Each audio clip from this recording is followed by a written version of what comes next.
we're running sort of short of time a little bit. So what we're going to do is um, just talk really quickly about how you use this framework when there are externalities and when there aren't, and you can use this to do welfare analysis and figure out what are the welfare costs and benefits associated with a particular policy. Um, so we'll kind of go through that. I wanted to just briefly, because discounting is such a big part of cost benefit analysis, I wanted to really quickly talk about some of the major issues related to discounting, um, and at least point you in the direction so that you can, if learn more about it depending on how relevant it is for the research that you are doing.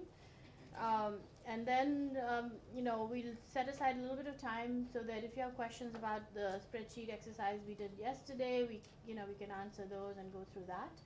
And then at the end, what I'd really like to do is to give you time to talk about your ideas for either a research project you're already doing that, some of this might apply to, or that you think you might want to do in the future, or a question you might want to examine, and you can kind of hopefully briefly describe what it is that you would like to do, and we can discuss that.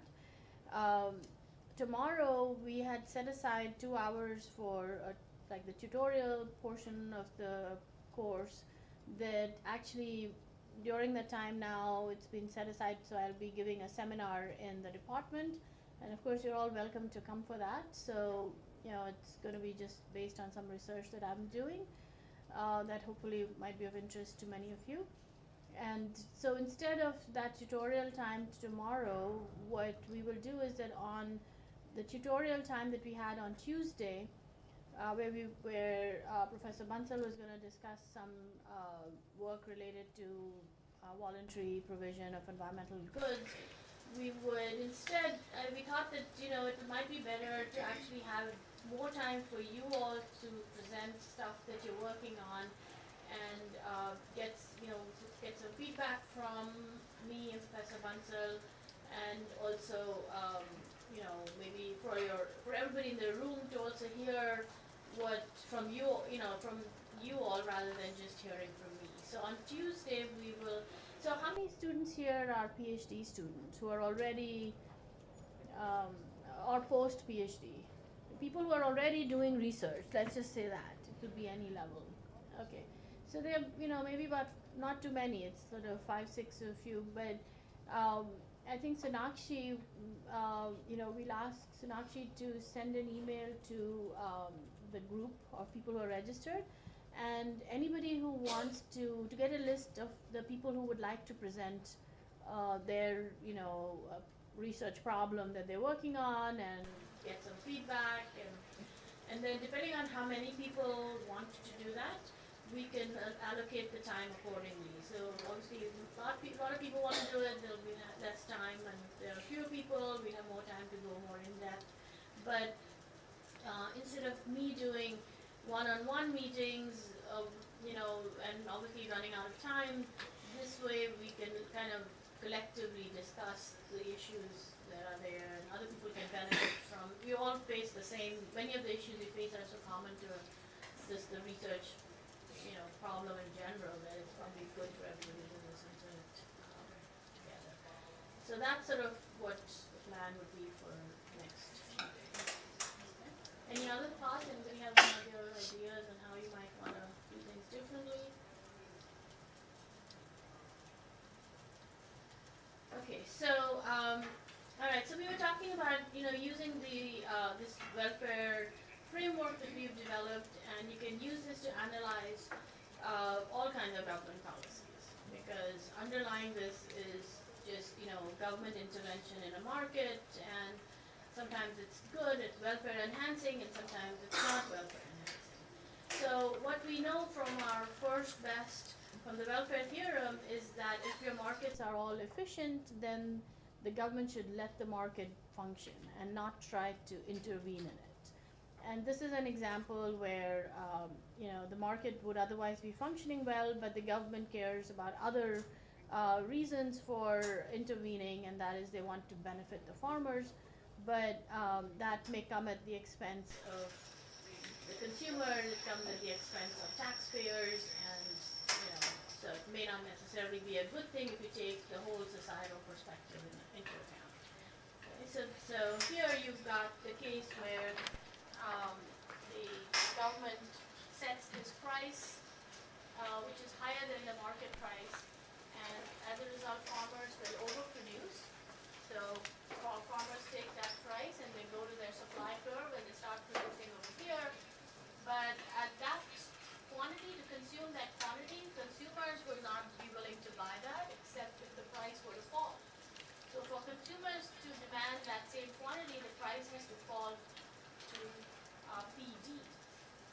Okay? So now the gap between what consumers are willing to pay and what the farmers need to be paid is this distance here, DE. Okay? And the government is going to make up the difference.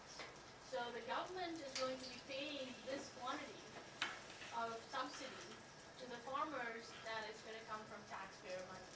Okay? And so you can now calculate what the benefits and costs of this policy are. Okay? So when the price, so consumers are better off because the price has fallen. So instead of compared to, again, we're doing with and without. So without the policy, the price is P star, the quantity is X star.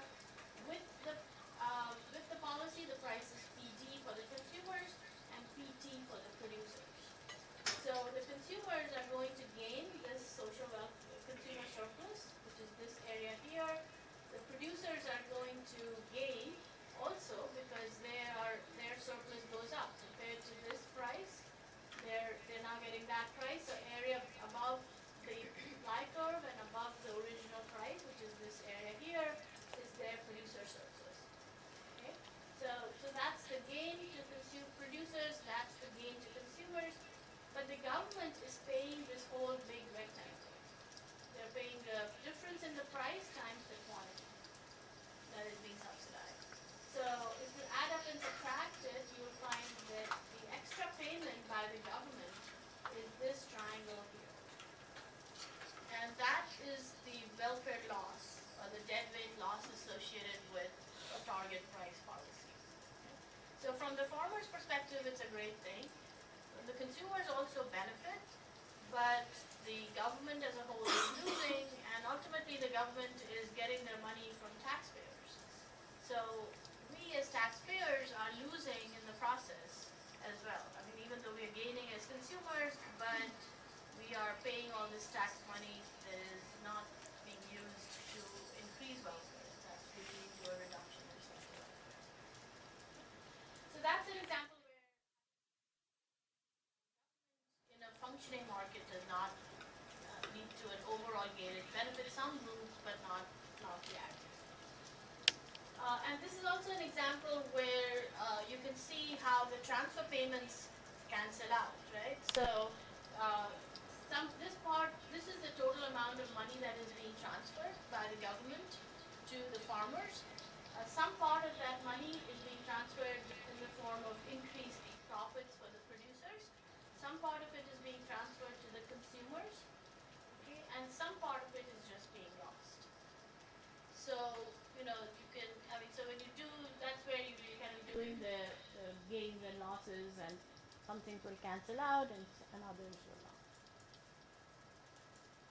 So the case where there's a clear case for government intervention is when you have externalities, and these technological externalities where there's no market, and when there's no market, then the government has to establish a market, and they would do that by basically assigning property rights. So when the government says that there is a tax on pollution, they're putting a price on pollution, and that's establishing a market. And it's also saying that the polluters have to pay. So when the polluters have to pay the tax, it's basically saying that the rights to the environment are to the victims of pollution. They have the right to a clean environment, and if the polluters are going to, if the producers and farmers are going to produce a pollution, then they have to pay for it. They have to buy the right to pollute and pollute the air from the consumers. So so that's the case where polluters, it's a polluter pay principle. In some cases, you may have the pay the polluter principle, where the government says that the rights to pollute are with the polluter, and if the victims want clean air, then they have to compensate the producer. Okay? Anybody think of an example where that might be the case? Where you have pay the polluter? Transboundary case. The country is affected. Transboundary case is more a case where you have incomplete markets, because so that's a case where some of the pollution that is being generated in one country goes over the border and goes to another country, and the victims are in another country and the polluters are in this country, and so you have the two countries have to coordinate with each other to make sure that that market is covered, and but you could still have either a polluter pay principle there or pay the polluter. So it depends on, those countries might negotiate with each other, and they might say, I'll reduce my pollution if you will give me a subsidy, or the other country might say that if you're going to pollute the air, then you need to compensate us. So it depends on that. Could be either way.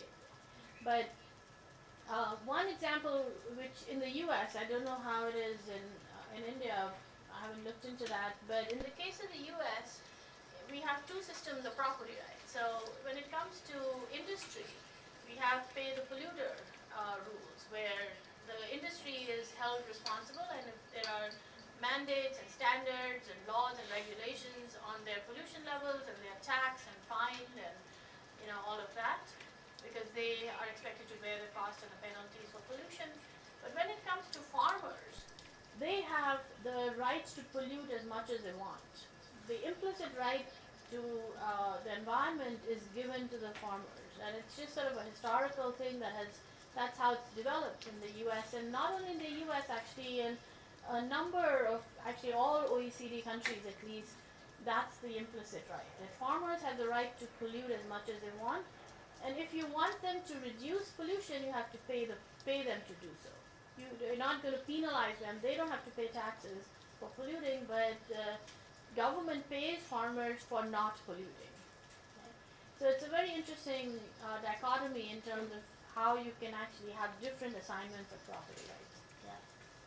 Recently, state of Punjab has also started one policy where farmers cannot burn the stubble. I mean, they were given subsidy, some form of subsidy to store the stubble, rice straw, but you cannot burn the straw because it's polluting surrounding environment like in Delhi. That's right. But it's not properly implemented. Right. Giving the subsidy first. I don't know. I mean, subsidy. There is some I won't call it compensation. They would be penalized. They would be penalized if they are This going is to an burn analogous these example Yeah. from India. Mhm. And burning of stubble is a big Yeah. problem which is Yeah. causing everything. Right.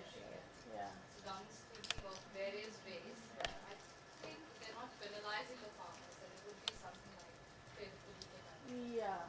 Right.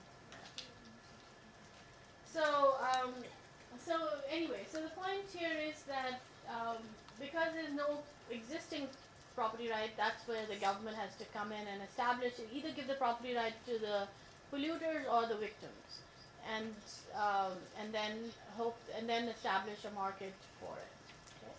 So all right, so there are various ways you can look at the costs and benefits of environmental regulations, and you can, do it in the market where the pollution is generated. You have the marginal, like a demand for pollution or a willingness to pay for pollution reduction, a cost of abatement, and you can figure out the optimal level of abatement and so on. You can also do that in the markets that are generating pollution. So, for example, let me just come back to this, but let's just say this example here, where you have a good that is, let's say gasoline, and so gasoline generates pollution. So this is the private supply curve for gasoline, which is just taking into account the cost of extracting and supplying gasoline to consumers.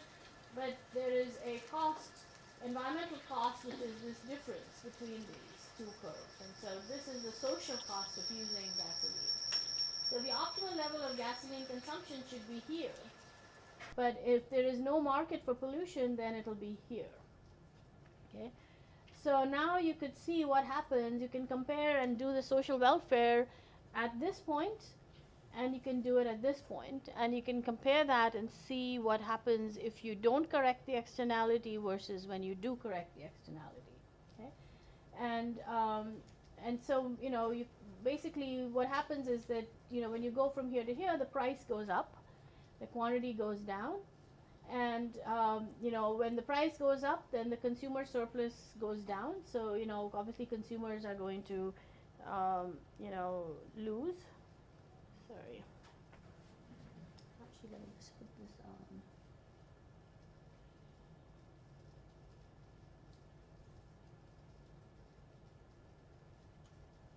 Okay. So that's sort of your market when you have just competitive market. And you can measure the consumer and producer surplus by the area above. That's the consumer surplus, that's the producer surplus, that's your total social welfare. But now you have there's an external cost, and that shifts your supply curve to the top, so that your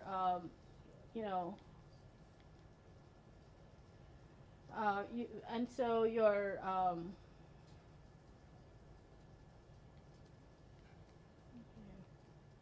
anyway, so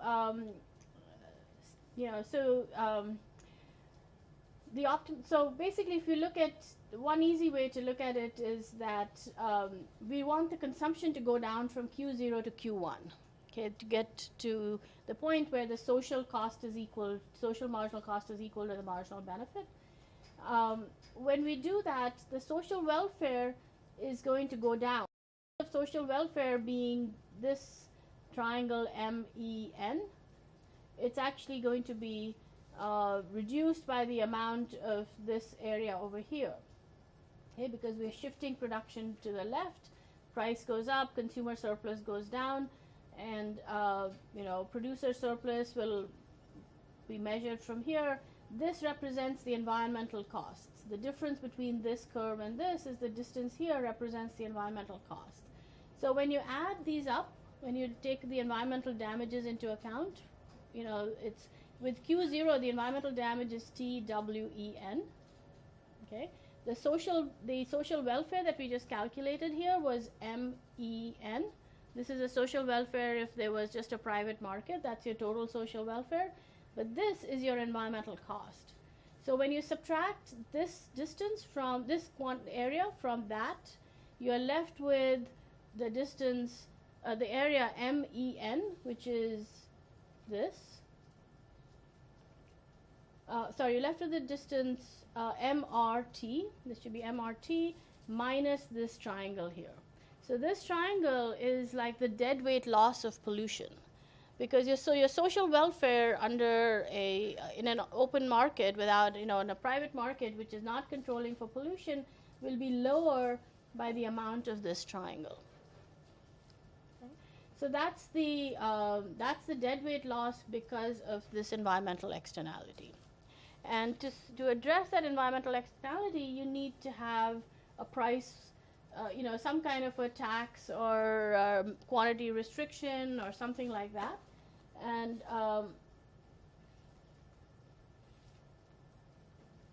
so the way that you can impose a tax, if you impose a tax which is just equal to TN per unit of gasoline, you put a tax that shifts the supply curve or the cost of gasoline for consumers to this new curve, the red line, and it forces consumption to go down, it forces the price to go up, and now the consumer surplus will be this area here, producer surplus will be that over there. Environmental damages are still here because we haven't reduced gasoline consumption all the way to 0, so that's still your environmental damages. But that's also actually in this case equal to the taxes. because there's a tax which is just equal to this distance here. So the environmental damages and the taxes in this case just cancel out. And social welfare will now be MRT. Okay? So social welfare increases. In the previous graph, social welfare was MRT minus this triangle here that we had. Now it's MRT. So that's a case where actually having the government intervene increases social welfare rather than decreases it. But if you look at it just from the economic perspective, there is a cost to the economy. So, you know, if you don't care about the environmental effects, then, you know, we know that consumption was happening over here, and this whole area was the social welfare. Now, when consumption is forced to Q1, you're losing this triangle. Okay, that is the economic cost of abatement. So that's a cost that the consumers and producers are bearing because you are reducing the quantity of gasoline that is being consumed.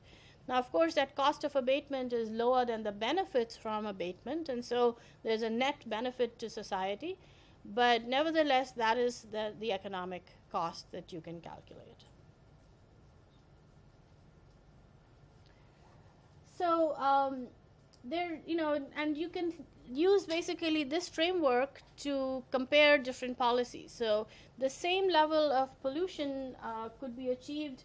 You can either put a tax of this, and that will force this supply curve to go up, and, you know, it will force consumption to go down, and you'll get the optimal level of consumption.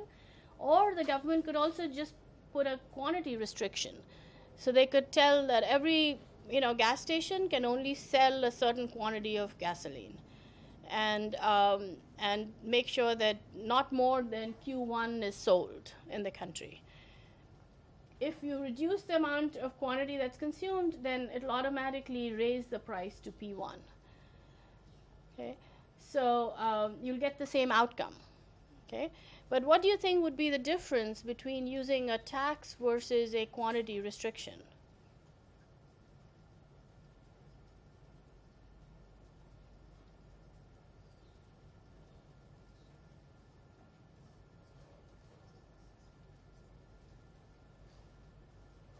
Yeah. In case of tax, we are not altering the choice of individual. We are allowing to choose whatever they want to choose. But in case of quantity, we are fixing, we are altering the choice of that individual. Right, but ultimately, whether you fix the price or the quantity, the consumer is affected the same way, because their consumption goes down to Q1, their price goes up to P1, so they are not affected. You know, there's no difference for them. But is anybody affected by whether you use a tax or a quantity restriction?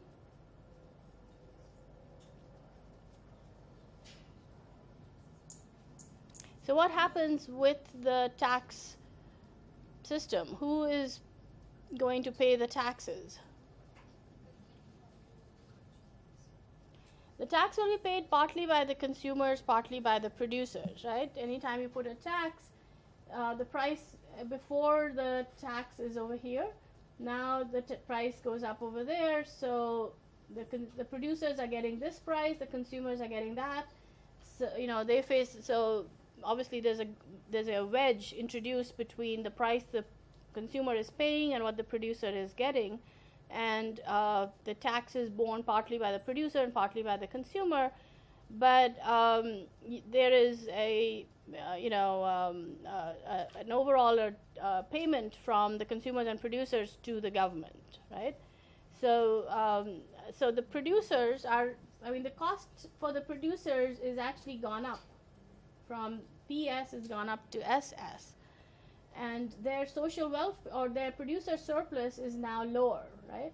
So previously they were, getting their social welfare compared to this line. Now it's this, and this loss here is the tax payments that are going to the government. If you have a quantity restriction, then there's no tax being paid.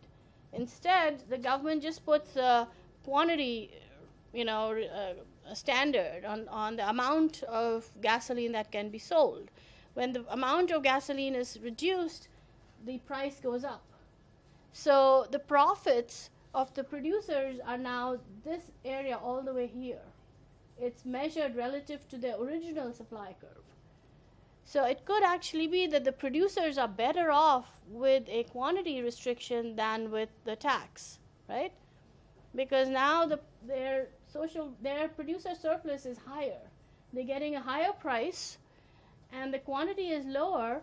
But so it depends. It depends on a comparison of what was the original producer surplus and what it is now. But it's quite possible that if the price rises a lot, their profits might actually be higher. So with a quantity restriction, producers might actually benefit, whereas with a pollution tax, they would definitely be worse off. Okay?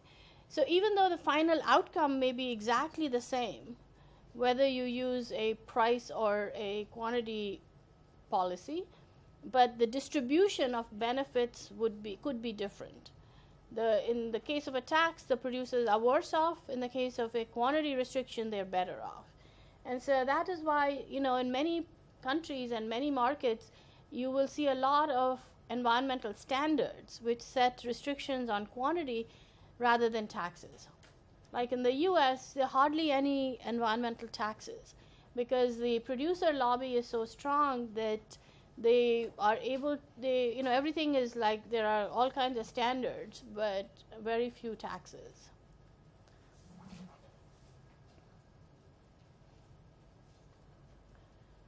Okay, so are there questions on this? Anything that, the other policy that could be, that is also very, very much operates like standard is the cap and trade policy, which basically, this graph here kind of, when I'm sort of saying that the tax and the standard work exactly the same, that is only true when all the polluters are identical. Okay, so if all the firms are exactly the same, you can use either a tax or a standard.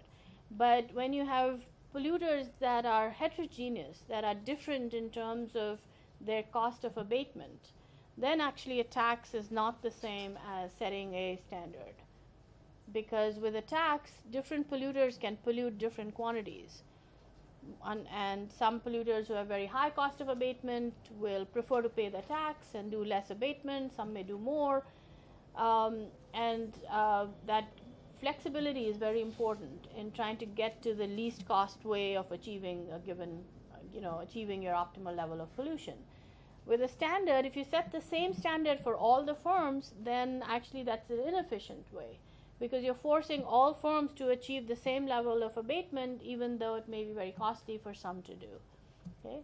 So in those cases, a cap and trade policy works better. It combines the benefits of a pollution tax because there is a price for pollution, but it also allows flexibility for firms to, some firms can reduce their pollution more and they can sell their credits, and others can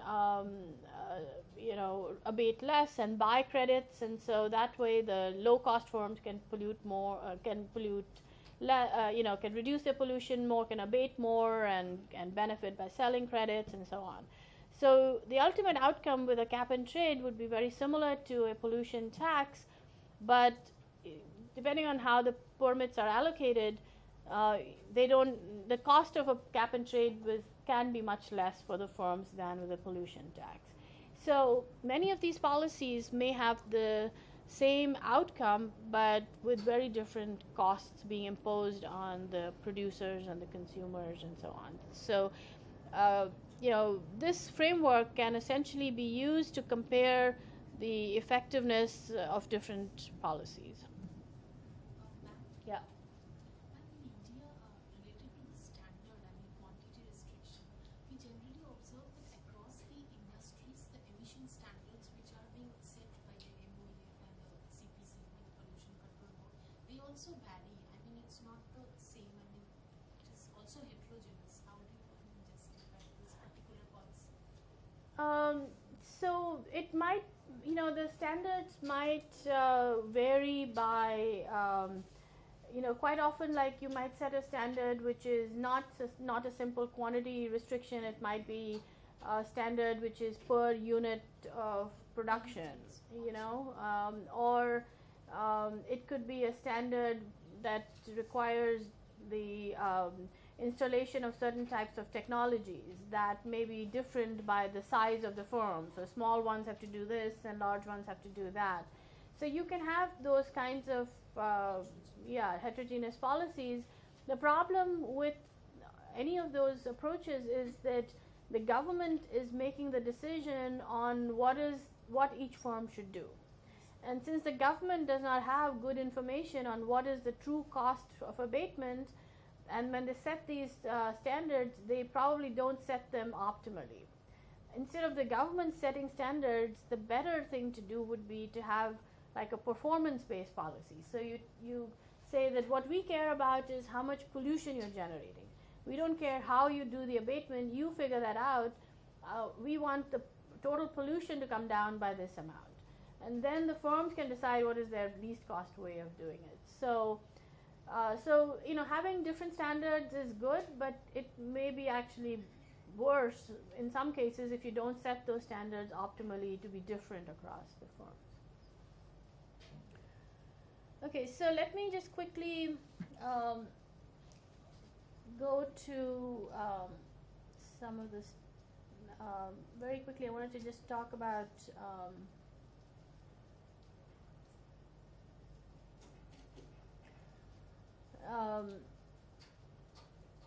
I think we've sort of covered the concerns with CBA, but let me very quickly talk about this, because this is one of those things that can sometimes be confusing. So we looked at this example yesterday, and we said, well, we should use this cost benefit, benefit minus cost as the rule for deciding which project is better to do. And sometimes you might think that benefit minus cost is, instead of doing that, I could also look at benefit to cost ratio. If the benefit to cost ratio is greater than 1, then we should do then the project would make sense because benefits are greater than cost. But it actually is not always an equivalent way to make a decision. So in this case, we said that if you use the net benefit rule, then, and let's say you can only pick one project, okay? These are all mutually exclusive projects, you can only pick one. So based on the net benefit rule, you would pick the one which had the highest net benefits, and that would be project B, right? If you were to use, this is just a ratio of benefit to cost, so benefit divided by cost, okay? If you use a benefit to cost ratio, then which one would you pick? And if you could only pick one project, you would pick project A. But project A gives you a net benefit of only 9, right? Even though it has the highest benefit to cost ratio. And that would not be, if your goal is to increase the size of the pie, then the benefit to cost ratio rule will not get you that. So the benefit to cost ratio is obviously very high whenever the denominator is low. So it'll pick the project which has the lowest cost, to have low costs, but not necessarily give you the largest additional, benefits in terms of, which is only measured by the benefit to cost ratio rule. Okay, so picking based on benefit to cost ratio can actually be misleading. The only time where a benefit to cost ratio rule is actually preferred is when there is a budget constraint. So when there's so let's say that you have the case where you're told that you can pick any projects, but the total cost should not be more than 10 million. Okay, so now how should you decide which projects should you use? Okay, if you go with the net benefit rule, then you would say, well, if I have a rule that I cannot spend more than 10 million, then I will, pick this project B, and my net benefit is 20. That seems like a good thing, right? But could you do better? Could you spend the 10 million in a better way to get a higher total net benefit. Okay? So the alternative way you could do it is you could say, okay, I've got 10 million to spend. I'm going to first spend on the one that gives me the highest benefit to cost ratio. Then I'll go to the next one and then the next one till I spend all my money. So if you do that, then you first pick this one, and when you do that, you will spend 1 million. Okay. The one with the next best is you could go with this project, project C, project B, or project C and D. Okay. Project C and project B, which is here, costs 10. So you don't have the money to do that because you've already spent one over here. Okay. So you go to project C and D, which costs 7. So you have the money to do that, and it's the second anyway. It gives you the next best benefit to cost ratio. So your net benefit is 14. So now you've spent money on project A and project C and D. So your net benefit is 9 plus 14. That's 23. Okay. So the net benefit by going with the benefit cost ratio rule is higher than the 20 you get by spending it on the project that gave you the largest, the most feasible project that gave you the highest net benefit. Okay. So the only time the benefit to cost ratio rule is the right rule to apply is when you have a budget constraint and you know you have to decide which projects to include. In that case, a benefit minus cost ratio can give you a wrong answer. But the other problem with the benefit cost ratio rule is that sometimes it's a ratio, and sometimes you're not sure which numbers to put in the numerator and which ones to put in the denominator. Okay, so you know, let's say that you know, an environmental, you're looking at, so we can walk through this example. Let's say that, you know, you're looking at the preservation of a wilderness, and the cost to one group is minus 100, and the benefit to another group is 200, okay? And the cost of doing this is 50, right? So, should you consider these, you know, the cost, negative 100, should you put that as a negative benefit in the numerator, or should you put that as a cost in the denominator? And depending on how you do that, you'll get a different ratio. Okay? So if you say 200 divided by 100 plus 50, the ratio is 4 over 3. Or if you do 200 minus 100 divided by 50, you will get 2. So whether you consider this element to be a cost or a benefit, you will get a different value for the ratio. But you don't have this problem when you use the net benefit rule, because there you're doing 200 plus, you know, whether you do this minus 100 or plus minus 100, or, you know, you'll always end up with 50. Right? So that's one of the challenges of using this. So the next thing is that you know, instead of using cost-benefit analysis, you could also do cost-effectiveness analysis. So instead of, you know, let's say we say that it's too difficult to value the number of lives saved by a project. We don't want to put a monetary value to lives. Let's just leave it as the number, okay? And let's just focus on the cost side, because the costs are easier to calculate than the benefits. And very often that is what, you know, a lot of policy analysis does, is we say, well, you know, let's not try to value what the measure of the benefits of mitigating climate change is. Let's just say we want to restrict the amount of emissions by 10% or 20%, or we want to limit the amount of concentration of CO2 to 450 parts per million. You just set a quantity restriction without trying to put a monetary value to it. And it just seems so much simpler, rather, you know. But, and then you look at what is the least cost way to get to that standard, you know, and just focus on the cost side. So this, it seems much, you know, it's good. But one of the problems with doing that, and there are multiple problems with that, one of the problems is that you can only do this cost effectiveness thing one pollutant at a time, right? So you can say, what are the costs of reducing carbon emissions by 10%? But let's say in the process of reducing carbon emissions, you also reduce air pollution. So you've got multiple environmental benefits from the same action, but if you don't convert them to money terms, you cannot compare them and say, all right, so what are the overall environmental benefits and with the same cost, right? So it kind of limits you then to doing one pollutant at a time.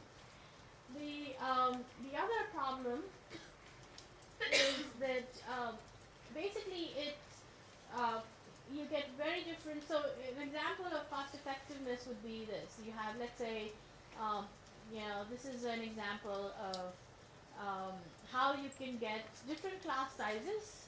So there's research showing that the smaller the size of the class, the better the instruction and the better that students do on the test scores. So smaller classes are better, but they're obviously more costly to implement.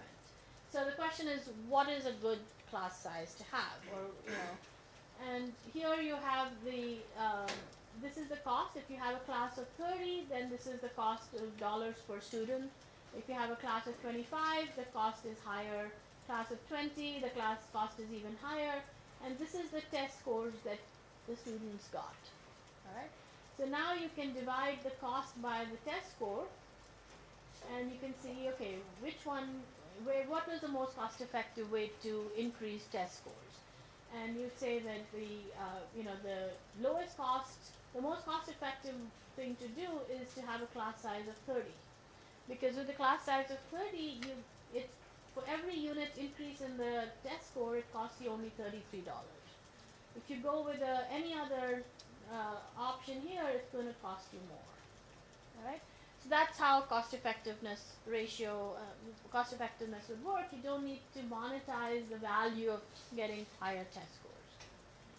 The problem you run into is when you're trying to compare across projects that have very different sizes and scales. So if you take this example, you have 3 projects, A, B, and C, and they all cost $10 million. One of them will save 5 lives.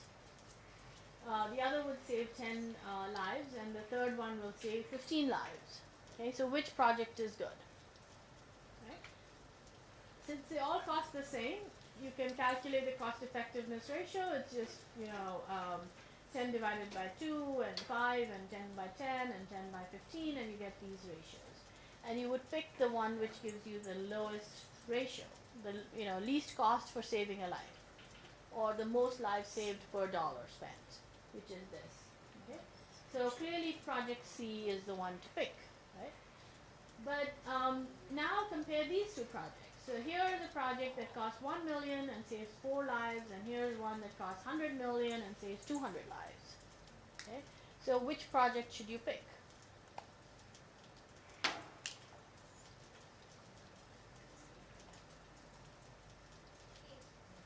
Which one? A? You can't do that. You cannot replicate it and do it,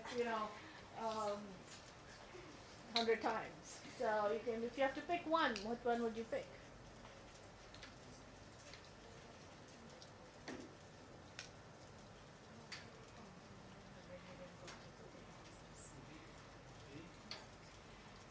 A? How many people would like to pick A and let 196 people die?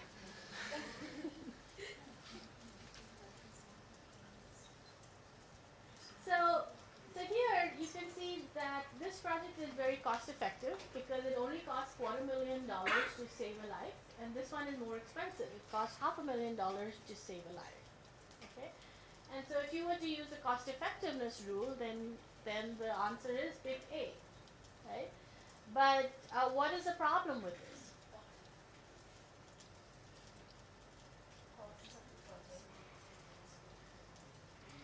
No, not really. So the problem with this is that supposing the value that we associate with a human life is $1 million. Okay? And there are ways to calculate the value of human life. There's pretty standard ways. It's done all the time. So let's say that we figured out that the value of the human life is $1 million.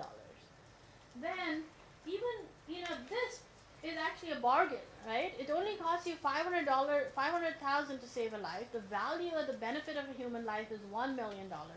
So according to the cost benefit rule, you should save 100, 200 lives. But the cost effectiveness rule would force you to just pick the project that actually has the lowest cost here, but not necessarily the highest, gives you the, make sure that the benefit minus cost is being maximized. So choosing, so ultimately in order to, again it gets back to, how should you allocate your resources? You should allocate your resources in a way that you are maximizing benefit per unit of cost saved, per unit of cost, which is, you only get that if you do the benefit minus cost approach. Okay, this, looking at cost per environmental benefit or benefit to cost ratios, they don't get you the same outcome. So that's sort of the limitation of trying to that's just the trade-off between not wanting to monetize environmental benefits and lives and so on and just focusing on the cost side, and you can actually end up making wrong decisions from a sort of a global perspective.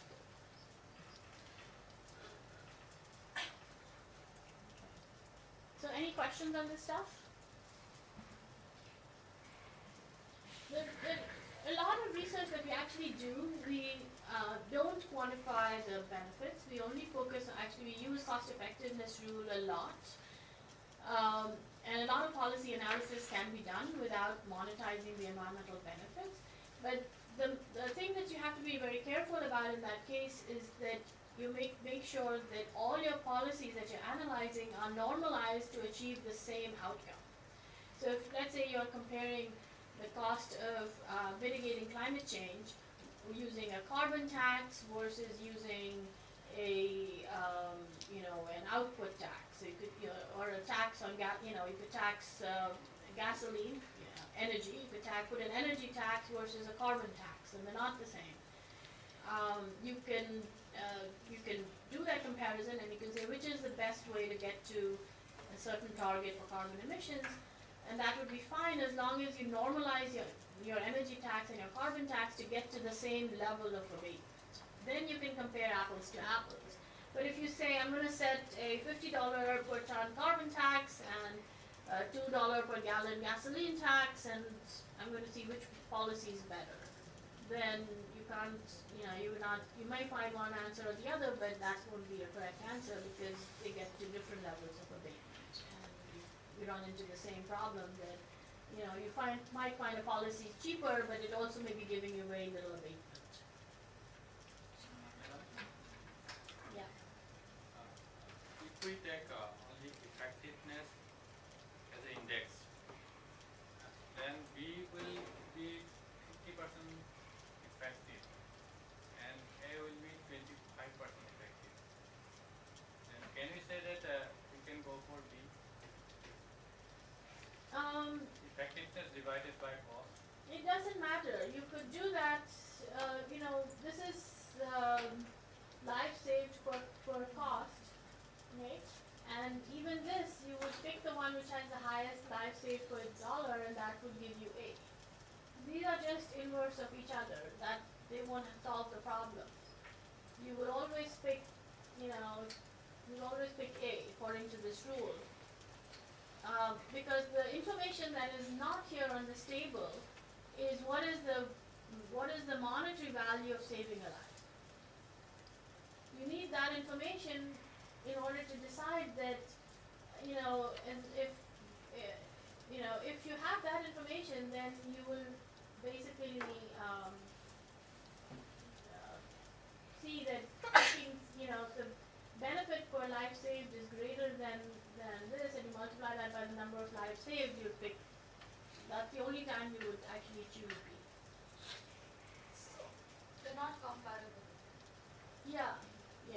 Because the scale is different. They can get you to different levels of There's no abatement. way we can make the scale same because project A will not work. In say this case you 200. can't. Yeah. In this case you can't. But when you're doing policy analysis, you can. You can change your tax rate. So one is you're going to put an energy tax, the other is a carbon tax, and you set the same target. So there you're saying we want to get to a certain standard, like a certain level of mitigation. What are the tax rates we would set if you use a carbon tax versus an energy tax, and then you choose your tax rates to get to the same level of outcome, and then you can compare them.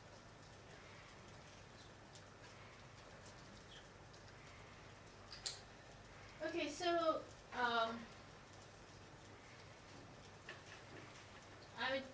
we had discounting as our thing that we wanted to do today. So I'm just going to go through it mainly to give you just some idea about the major issues that you want to keep in mind when you're thinking about the issue of discounting. And this particularly becomes important when you're looking at discounting things like decisions regarding, let's say, climate change, which are going to extend over multiple generations and hundreds of years, and so the discount rate really matters. Okay. So we talked yesterday about why we should discount, and we said one is because people are impatient and they care about what they can achieve this year, what they can get right away and not have to wait, and the other is because money has a value, a time value, because you can invest it and you can earn a return. So money that you get, if you're giving up $1 today, it's not equal to getting $1 tomorrow. Because if you put it in the bank rather than give it to your friend, you will get more than $1 tomorrow. Okay? So, and that is also shown. You can show that using this kind of budget constraint or preference between future consumption and current consumption. So you have an indifference curve. At certain level, this sort of shows you're measuring current consumption here and future consumption here, and there's certain level of indifference between how much you're consuming today versus saving and consuming tomorrow. Okay, and then this shows how the money, if you saved everything, you have an income of $T. If you saved the whole thing and put it in the bank, then next year you would get T times 1 plus I. So it would grow by 5% or 10%. So you can save everything, not consume anything and invest it, and you will get that. Or you can save nothing, and you can consume it all. So here you consume it all, in which case you get nothing left for tomorrow. Or you can save it all and have T times 1 plus I next year. Okay? So anyway, that's your budget constraint between consumption this year and consumption next year. And the optimal choice is to consume where your indifference curve is tangent to your budget constraint, and then you decide how much you're going to consume this year, how much you're going to save, and this leads to the result that the rate of the rate at which you should be discounting is equal to your rate of time preference. It's the rate at which, so your rate of discount should be equal to the market rate of return on your investment. Okay? So that's another simple theory for if it's just one generation. Okay? But what happens is that when you're dealing with things over hundreds of years, when you're looking, for example, at the problem of what to do about climate change. In the case of climate change, the benefits may happen 100, 200, 500 years from now. And if you use the market rate of return, 2%, 3%, 5%, then even if you have, in this example, even if you had $10 billion worth of damages 100 years from now, and you were to discount it at 5%, its value today would be zero. The present value of $10 billion 100 years from now is zero at a rate of 5%. Okay? And this just shows how that value goes down. So if you're going to get your damages or your benefits of $10 billion 100 years from now, the value is close to zero. If you have a discount rate of 1%, its value would be about $400 million. Okay? So the higher the discount rate, the less likely it is that you would come to the decision that you should take any action today to abate climate change. Right? So, and so that is then kind of a dilemma, right? If you use the fact that your current rate of interest in the market, if you invest the money, is 4-5%, then that would say that you should do nothing about climate change in the future. So, so this gets into this thing of, well, how do we value these damages that are going to happen way out into the future? And so there's been a whole series of effort at estimating what is now called the social cost of carbon, which is the measure of the monetary value of the damages due to climate change. Okay, and it starts with, first, of course, you have to know what those damages are going to be, and how those damages are related to temperature, and how temperature is related to carbon emissions, and then how carbon emissions are related to our day-to-day activities, driving the car and turning on the lights. So you have to do that entire sequence of changes in order to be able to determine how much emissions will be generated, what will be the effects of those emissions on concentration of CO2, how CO2 concentration will affect temperature, how temperature will affect all of these other things that depend upon climate. And depending upon how much the temperature will increase, you're going to get a series of effects, right? So you're going, there will be freshwater supplies will be affected, and because precipitation is going to change, you'll have more droughts, you'll have melting of the glaciers. Crops will be affected because the higher the temperature, up to a certain point, crops like it. Beyond that, they don't. So yields could decline. Oceans will be affected because there's more absorption of carbon in the oceans and so on. Human health will be affected because you have more pests and diseases and things like that. So, there'll be human lives will be affected. There'll be flooding and sea level rise in some of the low-lying areas. Species will face extinction because they can't adapt to the new temperature and they can't leave the location where they are. So there's numerous damages that can happen, and all of this needs to be converted into measure what is the monetary value of the damages imposed by climate change. So there lots of studies have been done, and numbers vary from small $5 to $200 and anything in between.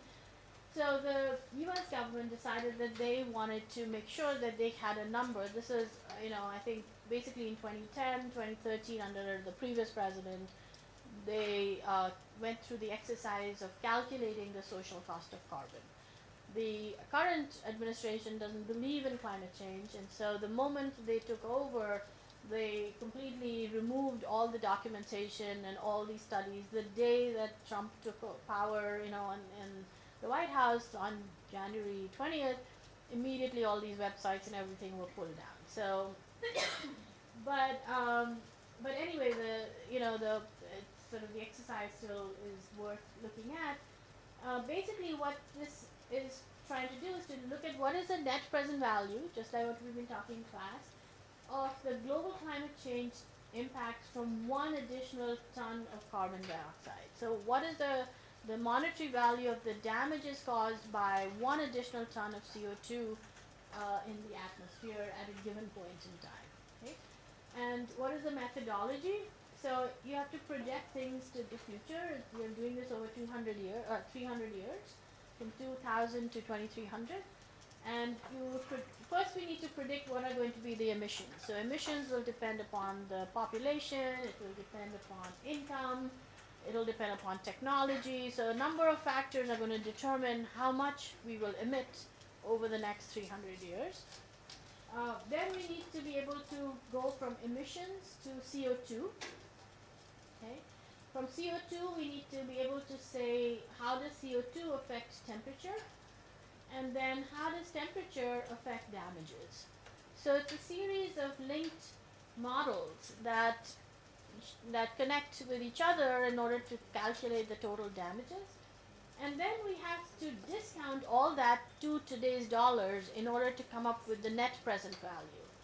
So, when we do that, we can find what is if you have one more ton of emissions in 2100, what is in today's dollars, what is the damages worth?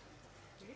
And this, at least under the Obama administration, this was being used to make a lot of decisions about policies related to how much energy efficiency we should increase, what should be the fuel efficiency of automobiles, things like that. It was being used to do cost-benefit analysis that was used for regulations that impacted carbon emissions. Okay. So a lot of assumptions go into this. Obviously, what are the emissions going to be from fossil fuels industry? How much is the growth rate going to be of GDP, population growth rate? How does, and a lot of these are uncertain. There's a lot of uncertainty about all of them, especially if you're projecting them for 300 years. Who knows what these numbers are going to be? So you have to do a lot of sensitivity analysis to this and see what happens. Similarly, how the change in temperature, what is the sensitivity of change in temperature to the CO2 concentration? And of course, even the temperature can change a lot. It could be anything from 2 to 8 degrees. And then the discount rate. What discount rate is used can make a huge difference. Which all damages should you include? Just the market damages, or also all these ecosystems and species, extinction and stuff like that. So, and then, besides these assumptions and the projections you have to make, the model that you're using to make these predictions and calculate those damages have their own, structure. And depending on the structure of the model, you can get very different answers. So what was done was that the analysis was done with using 3 different models. And one is the DICE model that is done by Bill Nordhaus from Yale. The other is this thing called PAGE. The third one is FUND. And they came up with very different answers. So instead of trying to reconcile why they're different or trying to make them similar, what was decided was we would just take an average of the numbers that come out of the 3 models. So, very ad hoc. And based on that average, then, this is what came out. And the numbers in dotted lines are what was done in 2010. Then they updated the models, tried to make them, better, and then they got new numbers, and those are in the solid lines here. Okay. So a couple of things you can see here is, one is that the damages increase the further you go into the future, and that is simply because as the climate starts to get warmer and warmer, the damages are going to increase. And so, the planet is under more stress, you have more emissions, you have more damages occurring, so temperature is going up, so the damages increase as we go up over time. And the other is how different the numbers are depending on the discount rate that you use. The higher the discount rate, the less the damages are worth today. Okay, so the net present value of the damages goes down with the higher interest rate. With a 2.5% interest rate, your cost in 2015 would be, maybe close to $50 a ton. But with a 3%, it's $37. With a 5%, it is $10. So depending on what discount rate you're choosing, you may decide not to do anything, or you may decide to do a lot. And the question is, what is the right discount rate? And that's a very, very tricky question. And so when Nicholas Stern was asked by the U.S. government to do this calculation for for the globe, basically what are the damages due to climate change, he used an interest rate of, I think, 1% or 0.1%. Here, the U.S. government is not considering using 0 or 0.1 or even 1%. They're looking at interest rates of 2 to 5%. Okay? And there's a lot of debate among economists also about what is the right discount rate to use. So anyway, so this social cost of carbon, you get a whole bunch of these numbers depending on, they looked at different scenarios for some of these things, and this is just a tip of the iceberg in terms of the assumptions involved. But they did sensitivity to a lot of other factors, and got a distribution depending upon the assumptions you make and so on. You know, with a 5% discount rate, this would be a distribution of the social cost of carbon.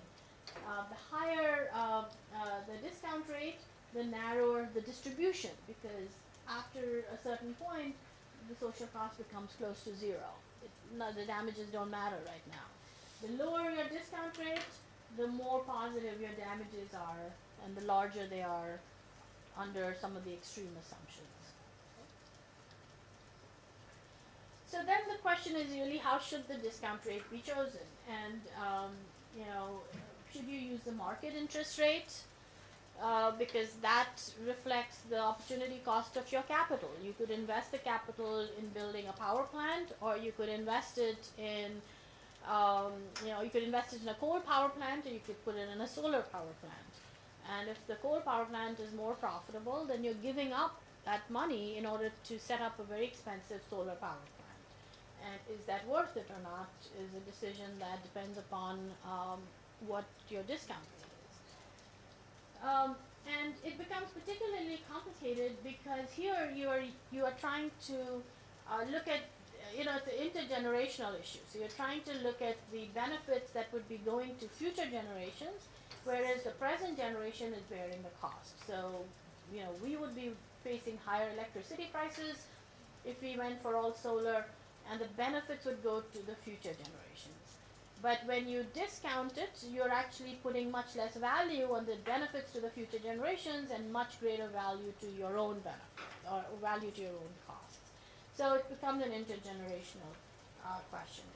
And then, you know, in the example we did yesterday, we assumed a constant rate of discount. But the question is that the right way to go, or should that rate of discount be changing over time? Should it be going down over time? Right? So one of the ways to think about it, and that has influenced a lot of thinking in this area, is something called the Ramsey growth model, which is, you know, many of you might have studied that in your class.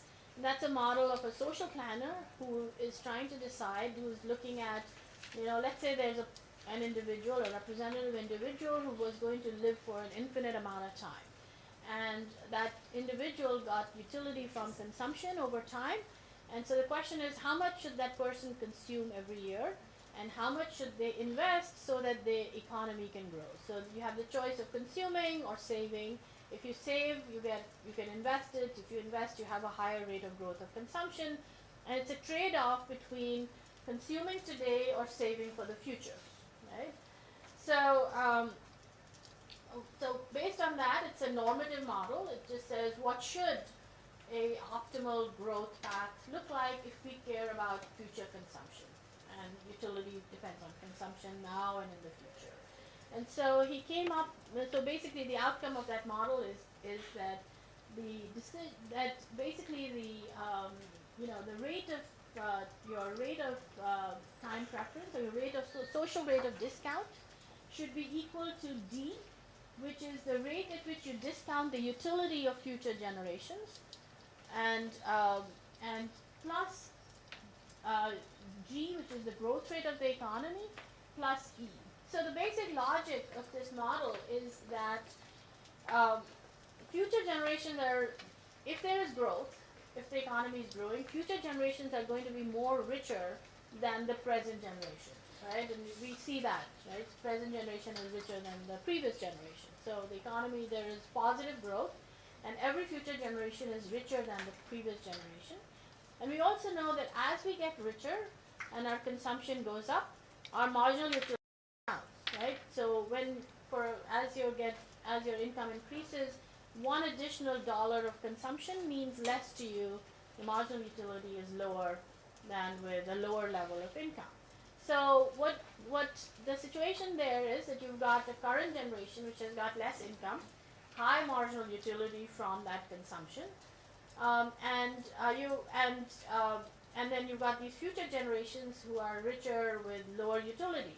So how can you optimize and basically take some away from the future generations and give it to the present generation so that you have a more equal distribution of utility across generations, all right? And in that situation, you would not want to impose a huge burden of abating carbon emissions on the present generation. So the present generation is already poorer, and if you put a heavier burden of abatement, that means that they will have to bear an even higher cost. And so the cost of abatement for the current generations will be much higher than for the future generations who will be richer. So you can let them bear the cost of abating in the future when they have more, resources anyway to do that, and the value of those resources are less because their marginal utility of consumption is lower. So according to this model, your discount rate should increase as the rate of growth of the economy increases. So as G increases, your discount rate should go up. And E is the rate at which the marginal utility of consumption decreases. So if your marginal utility of consumption is decreasing very steeply, then also it makes sense to shift the burden of abatement to the future, because a dollar will have less value for them in the future than it has for you today, because you have less today. Okay? So this model would suggest that you actually should have, you should have a high discount rate because you expect positive economic growth. Okay? But ethically, it just does not sound right that you would, not do anything about climate change today, that you would leave everything for the future generations, and you would destroy the planet, and so on. So there are lots of people like the Stern report that would argue that actually you should have zero discounting because you should consider the benefits of the future generation. Okay, but that basically also, if you have zero discounting, that means that you should have a very high rate of saving now in order to generate the resources for abatement and investment in abatement and so on. And basically, if you carry that argument through, then you would find that the optimal savings rate should be two-thirds of our income right now. Okay? So obviously that doesn't sound right at all, and many countries in the world have negative savings rates, and so two-thirds is very high by any standard. So this is sort of the dilemma between efficiency and equity. From an equity perspective, you should have a low discount rate. From an efficiency perspective, you should have a high discount rate if you expect, and you should focus on growth, and if the growth rate is going to be positive, then you should have an even lower discount rate, even higher discount rate, so that you can shift the burden to the future. So then there is, a lot of, so this is a huge area, there's a large literature here, and a lot of this literature then comes up with reasons why you actually should not have a constant rate of discount, but should apply a declining rate of discount. So things that are in the near term, you discount them at a higher rate, and as you go forward into the future, you should have a lower rate. And so, and I mean, I don't want to get into it, given the lack of time that we have. But a lot of the reasons for doing that are related to uncertainty. We do not know what the growth rate is going to be in the future. We also don't know what the market rate of interest is going to be in the future. So we can't just assume it's going to be 5% forever. There's going to be uncertainty about that. So this is an example by Weitzman, and it's in the readings that are there that you have, which shows how when you have uncertainty about the market rate of interest or the market rate of return, then actually your discount rate will be going down over time. And this is sort of, one suggested way that you might have declining discount rates for depending on which time period you are discounting for. So once you go beyond the 200 years, you apply pretty much a zero discount rate.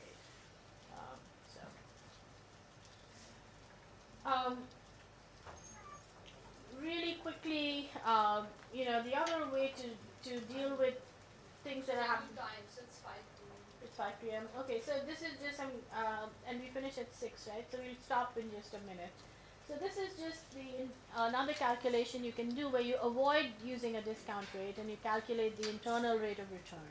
The internal rate of return is you're calculating the rates which would make your net present value equal to 0. Okay, so and you would select the project if that internal rate of return is greater than some notional rate of discount. So you don't need to use this rate of discount in the calculation. You could say that, okay, as long as my rate of return is say 10%, well, that's good enough, and we will do the project. You don't need to know exactly what your rate of discount is. So so in that sense, it avoids that dilemma about what discount rate to use. It has its own shortcomings, and basically one of the shortcomings is that it involves solving this big equation. This is a polynomial. Okay, whenever you have a polynomial and you try to solve for that, you'll get multiple values of I. If you had a quadratic, you would get 2 values of I. If you have a cubic, you'll get 3 values of I. And some of those values may be positive, some may be negative, sometimes you may have 2 positive values. You don't get a unique value of I. And so you don't know often which one to use. It just like with the benefit to cost ratio, sometimes the internal rate of return rule will favor projects which have a low cost, not necessarily the one that has the highest net present value. So it may not always lead to the right outcome as well. Okay, so let's stop with that, and so let me sort of maybe just take a few minutes to see if you guys have questions about the spreadsheet analysis that we were doing yesterday. The idea of that is not so much to kind of make sure you get the right answer, which is good to have. I will post the solution up so you can see what the recommended answer was. But and some of it, I know there was confusion yesterday about how to some of the entries, what goes up to which year and so on. But more at the level of what to do and why you're doing certain things in that exercise. If you have questions like that, then that would be a good thing to do, and we can discuss those now. If you had some major issues with doing it at all, we can also talk about those. So let me know what difficulties you ran into or what questions you had.